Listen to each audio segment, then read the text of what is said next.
అపార్థం. తన తోటి ఉద్యోగి రవి పట్టుబట్టడం వల్ల హేమను చూడటానికి వెళ్ళాడు. సూర్యం అతను హేమను గురించి విని ఉన్నాడు.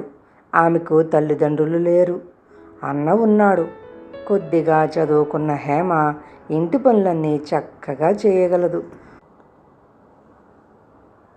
సూర్యం వెళ్ళిన రోజున హేమ అన్న పని మీద పొరుగురు వెళ్ళాడు. హేమ వదిన ఆమెను తీసుకువచ్చి సూర్యం వాళ్ల ముందు కూర్చోబెట్టింది. హేమ అందమైన పిల్ల. రవి కొంత సంభాషణ జరిగాక నవ్వుతూ, సూర్యం ఏమంటావు? హేమను చేసుకునేవాడు చాలా అదృష్టవంతుడు.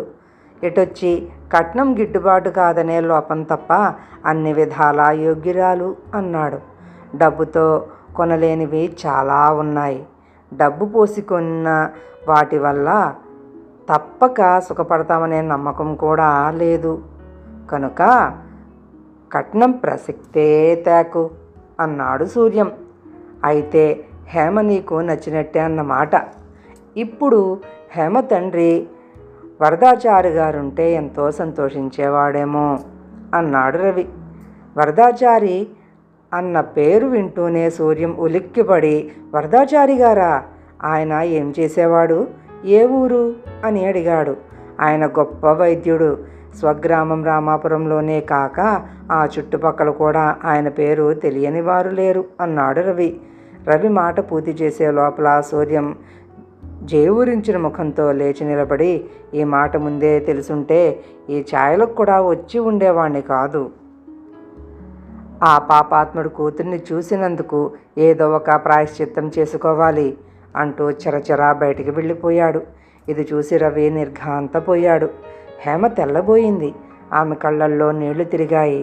రవి ఏం మాట్లాడాలో తెలియక తల వంచుకుని బయటికి వచ్చి సరాసరి సూర్యం ఇంటికి వెళ్ళాడు. సూర్యానికి ఇంకా కోపం తగ్గినట్టు లేదు.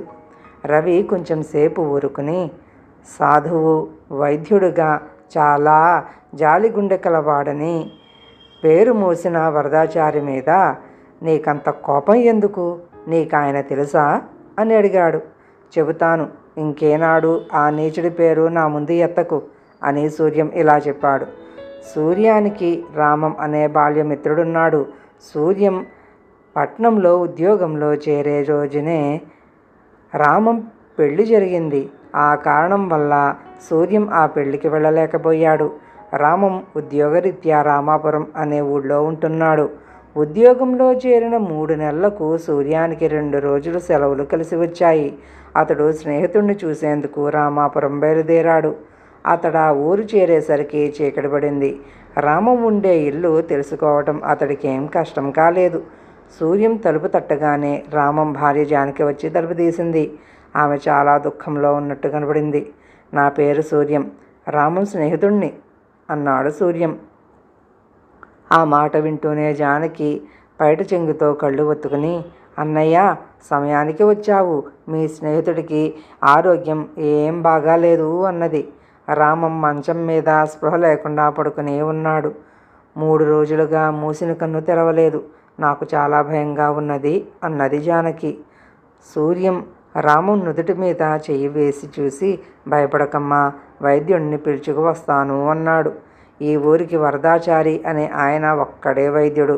2 గంటల క్రితం వచ్చి చూసి మందిచ్చి పొరుగురు వెడుతున్నట్టు చెప్పాడు. తిరిగి వచ్చేసరికి ఏ వేళ అవుతుందో అన్నది జానకి. సూర్యం స్పృహ లేని రామానికి ఉపచారాలు చేస్తూ కూర్చున్నాడు. జానకి సూర్యం ఉన్నాడన్న ధైర్యంతో ఒళ్ళు మనిషి నిద్రపోయింది. అర్ధరాత్రి కావస్తుండగా రామం పరిస్థితి మరింతగా దిగజారింది. సూర్యం కంగారుగా జానకిని లేపి, నే వెళ్ళి ఆ వరదాచారిని తీసుకువస్తాను, నువ్వు రామం దగ్గర కూర్చో అన్నాడు.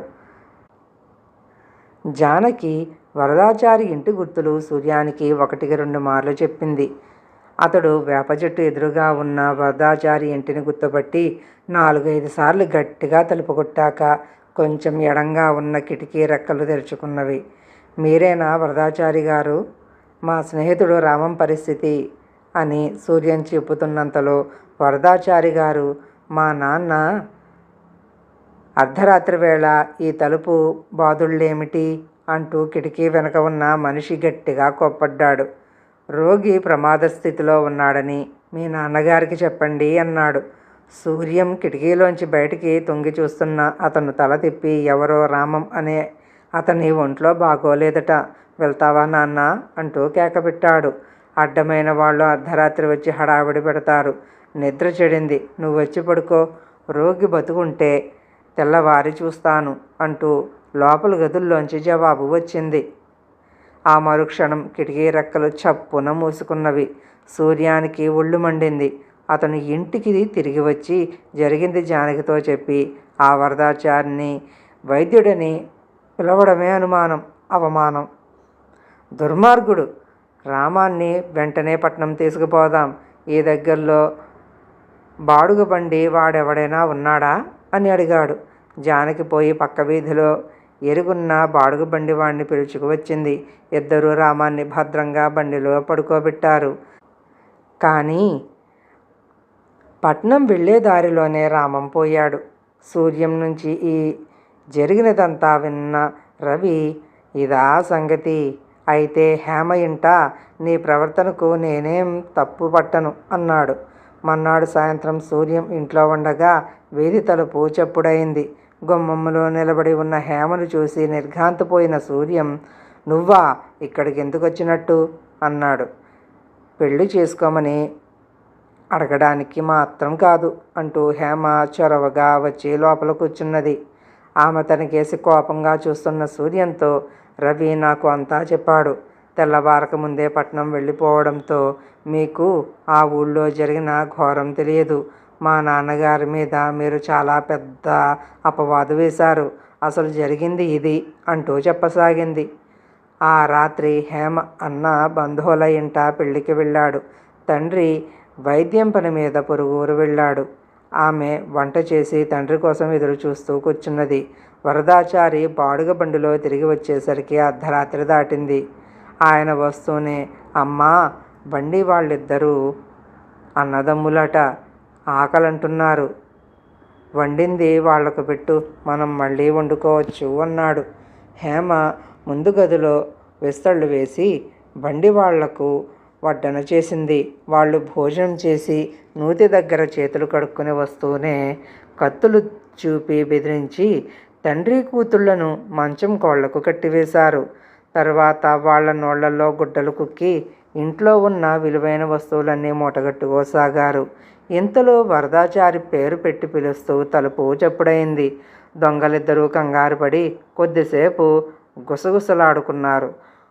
ఒకడు కిటికీ రెక్కలు తెరిచి వచ్చినవాడు వరదాచారి నిలగడని గ్రహించి ఆయన కొడుకులా నటించాడు. రామం పరిస్థితి బాగోలేదన్న మాట విని వరదాచారి లేని బలం తెచ్చుకుని కట్లు విప్పుకుని లేవబోయాడు. దొంగలు ఆయన్ని కత్తులతో పొడిచి దొంగిలించిన వస్తువులతో పారిపోయారు. అది చూసి హేమకు స్పృహ తప్పింది. తిరిగి ఆమెకు స్పృహ తెలిసేసరికి తండ్రి అంత్యక్రియలకు సన్నాహాలు జరుగుతున్నవి. అంతా వింటూ ఆశ్చర్యపోతున్న సూర్యంతో, హేమ మీ స్నేహితుడి కోసం ప్రాణత్యాగం చేసిన మా నాన్న మీ దృష్టిలో దుర్మార్గుడు. మనం కన్నవి విన్నవి అన్నీ నిజం అని నమ్మకూడదు. దొంగలు ఆ మన్నాడే పట్టుబడ్డారు. వాళ్ళిప్పుడు ఖైదులో మగ్గుతున్నారు అన్నది. వరదాచారి త్యాగానికి సూర్యం కళ్ళు చెమ్మగిల్లాయి.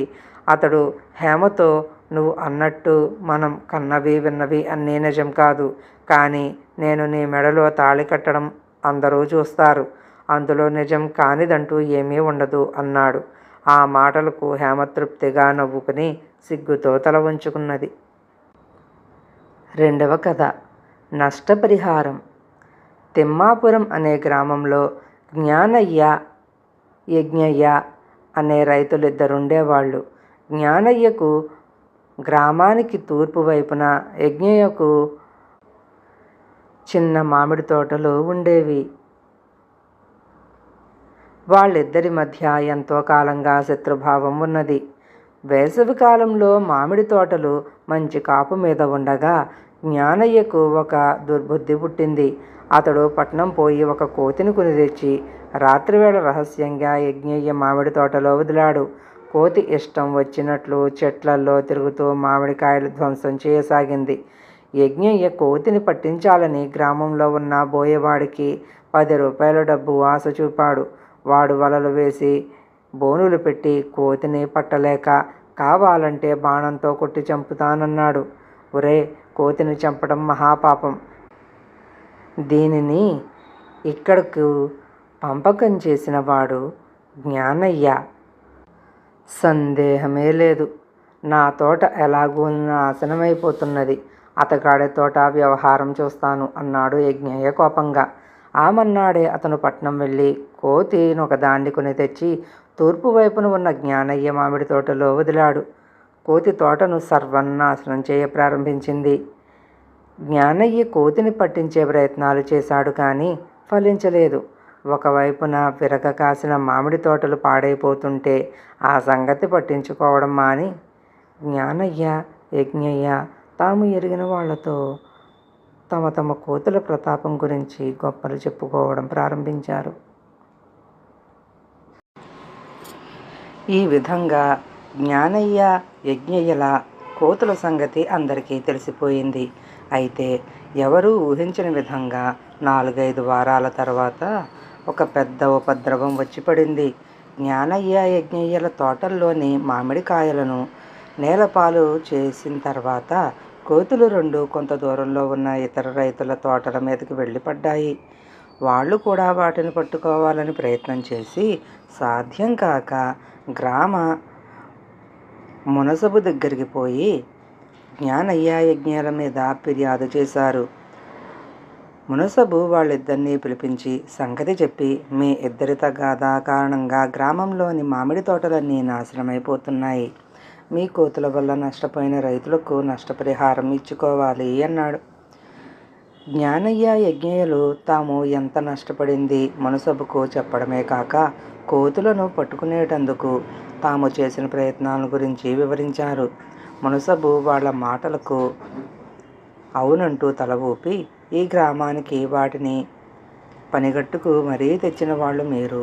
అందువల్ల వాటి కారణంగా నష్టపోయిన రైతులకు మీరు పరిహారం ఇచ్చుకోవలసిందే. పోతే ఆ కోతులను పట్టేందుకు మీరు పట్నం పోయి వాటిని ఎవరి దగ్గర కొన్నారో వాళ్ళనే తీసుకురండి. దానికయ్యే డబ్బు ఖర్చంతా మీదే. ఇదంతా 1-2 రోజుల్లో జరిగిపోవాలి.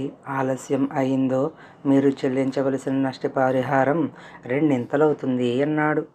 జ్ఞానయ్య, యజ్ఞయ్యలు మారు మాట్లాడకుండా ఎంతో ఆప్తమిత్రుల్లాగా కోతులను పట్టే వాళ్లను తెచ్చేందుకు పట్నం కేసి బయలుదేరారు. ఈ కథలు నచ్చినట్టయితే తప్పకుండా నా ఛానల్ని సబ్స్క్రైబ్ చేసుకుని మరిన్ని వీడియోలు చూస్తానని కోరుకుంటున్నాను.